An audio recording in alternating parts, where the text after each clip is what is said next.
L'objectif est de réduire un peu les impacts des cyclones et des inondations dans le nord-est de Madagascar, qui est fortement soumis à ce type d'aléas. L'objectif sur ce projet un peu pilote de Médecins du Monde sur la gestion des risques et catastrophes, c'était vraiment d'essayer de travailler proche des communautés, travailler avec les communautés. Ce qui a été intéressant, c'est justement de développer tout ce travail d'approche communautaire, de réfléchir, de descendre dans les villages et d'aller discuter avec l'ensemble des villageois, de réfléchir avec eux sur les problèmes auxquels ils étaient soumis à chaque aléa, d'identifier ensemble les causes de ces problèmes, en dehors de l'aléa lui-même, de réfléchir pourquoi est-ce que l'habitation ne résiste pas au cyclone, pourquoi quand il y a une inondation, il y a des problèmes de sécurité alimentaire juste après.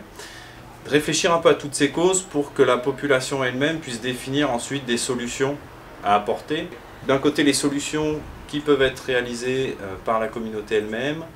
ensuite les solutions où la communauté peut s'investir avec un appui extérieur qui peut être l'appui de Médecins du Monde. Ce travail de capitalisation a été mené durant 2 mois,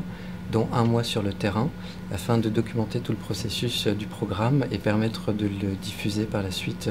pour d'autres programmes de Médecins du Monde. En mai 2011, nous avons présenté ce programme à Genève, où se tenait la plateforme de réduction des risques de catastrophe organisée par les Nations Unies. Parmi les conclusions de cette étude de capitalisation, l'articulation entre la réduction des risques de catastrophe et la santé peut être pertinente pour tout terrain qui est affecté par des catastrophes naturelles récurrentes. Au-delà d'un programme complet de réduction de risques de catastrophe, qui reste le plus pertinent, il est aussi possible de reprendre certaines composantes du programme Madagascar pour les adapter à certaines missions. On peut également envisager d'articuler ces composantes réduction des risques de catastrophe avec des partenariats avec d'autres ONG, en particulier des ONG locales.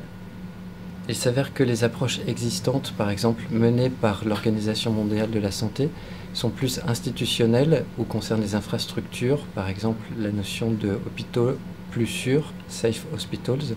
et l'approche de Médecins du Monde complète ces approches institutionnelles avec des actions menées auprès des populations.